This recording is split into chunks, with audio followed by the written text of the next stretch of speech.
Coming this fall, not from the network that created Blackish, Grownish, Mixedish, Ashyish, Tostish, comes the story of a man who tries to get in touch with his Hawaiian roots after spending much of his life on the mainland.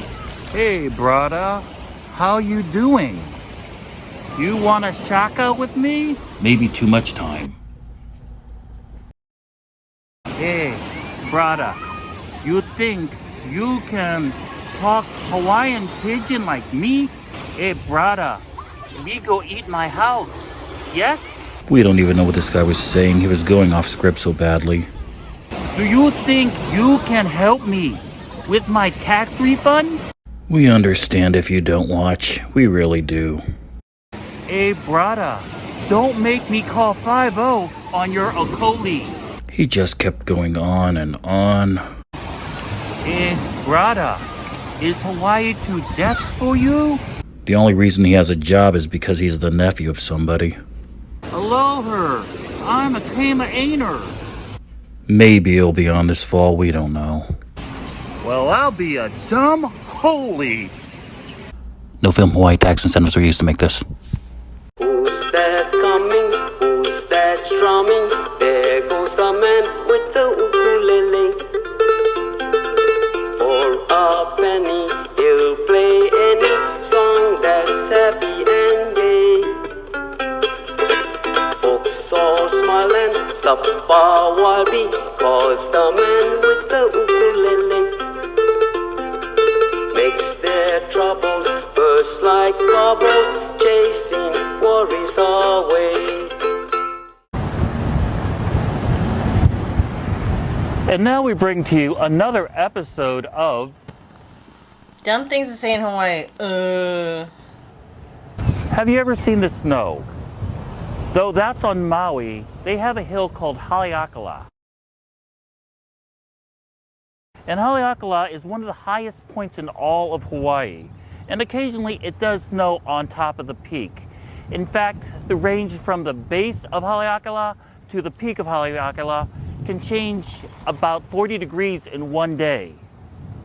It doesn't snow that often. It snows maybe once every 5 to 7 years, but still there is a little bit of dusting.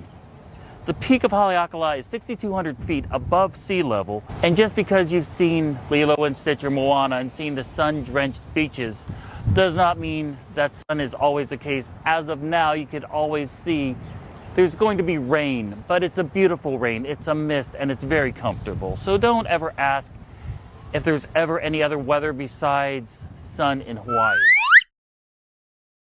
People who know I visit the islands quite frequently sometimes ask, doesn't it cost a lot of money to eat in Hawaii?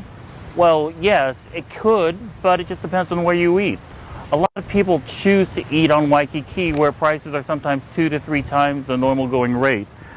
But I tend to go off Waikiki because, well, it's a lot cheaper and it's a lot more hospitable. You don't have to deal with the people just trying to make a living being nice to tourists. So if you just walk off Waikiki, you can see beautiful experiences like this. When people think 7-Eleven, they think Slurpees are big gulps.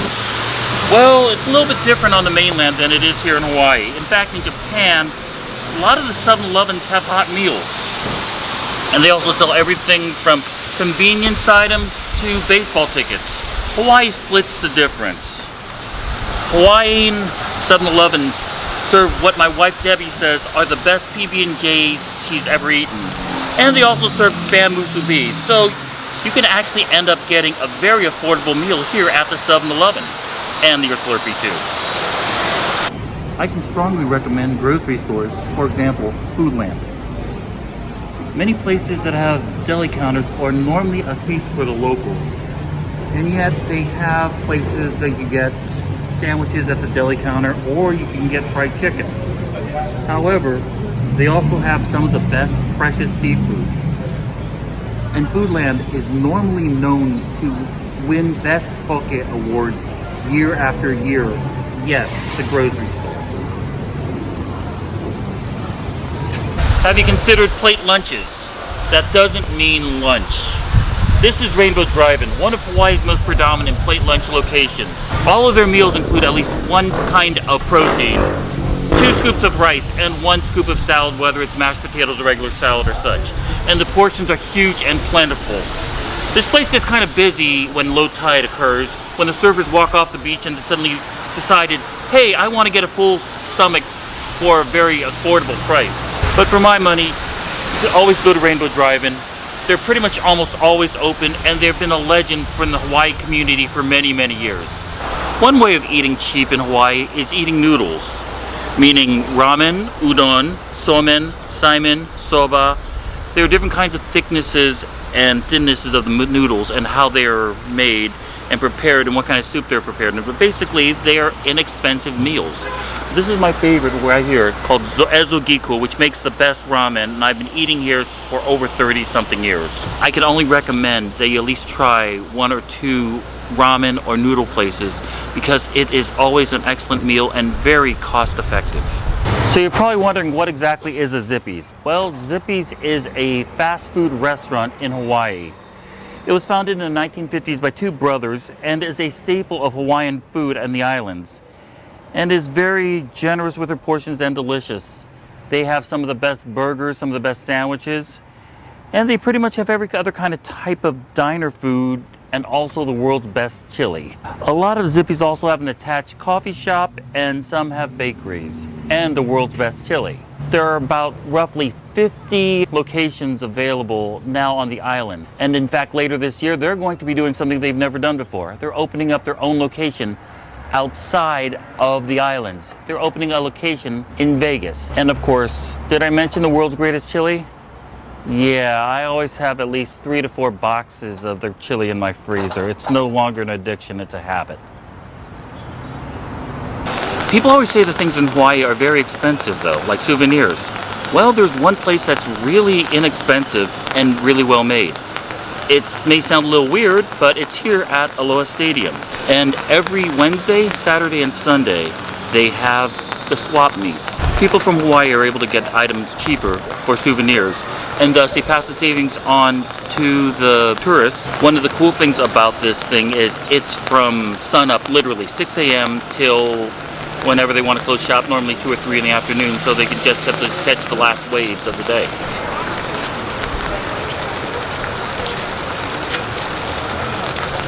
Hey, look. 14 bucks, not bad.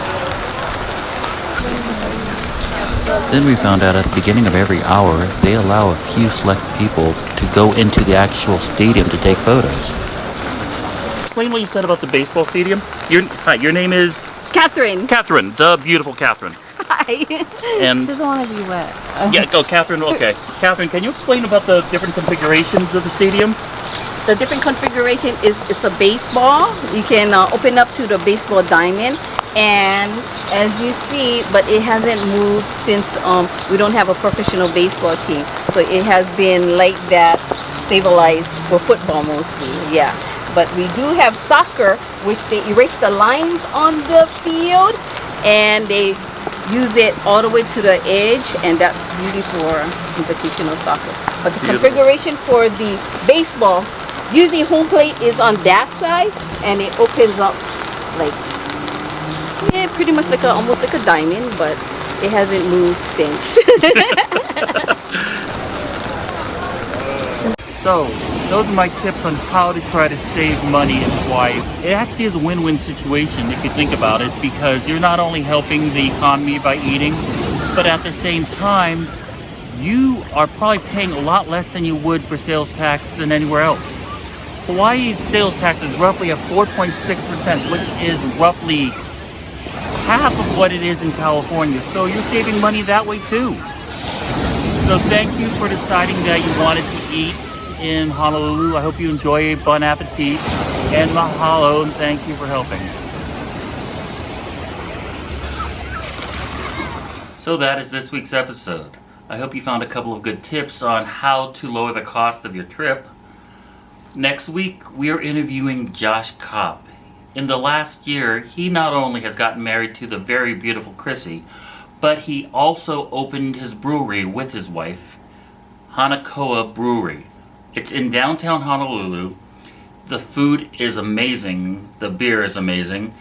And the interior of this location is gorgeous. And it's definitely something you're going to want to check out.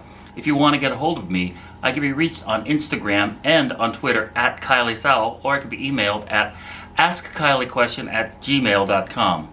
Make sure you subscribe to this channel, make sure you tell your friends, make sure you do something where you get a bell or something. I don't know what it is, but apparently it's supposed to be good. So make sure you do that.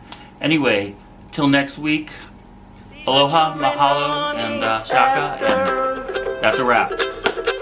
While he plays his merry song, all the hearts are filled with laughter as they tag along. And this is the footage of a live Deborah, not in captivity but in the wild, doing damage. Nobody realizes how much damage she can do with a credit card.